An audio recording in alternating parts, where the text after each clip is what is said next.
Ассаламағалейкум, құрметті көрермендер. Мінекей бүгін біз Грузия елінде Батуми қаласында жүрміз. Батуми қаласы осы Грузиядағы Аджария автономиялық республикасының негізгі басты порт қаласы екен. Әрине туристер де көп болатын қала. Бұл жерде туристер негізінен осы Қара теңізге шомылуға келеді екен. Батумиде 183 мың халық тұрады екен. 93% аджариялық грузиндер болса, 3% армяндар екен.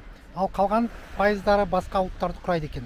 Осы Батуми қаласын 1547 жылы Осман империясы басып алады екен. 300 жыл бойы осы Батуми қаласы Осман империясының құрамында болады.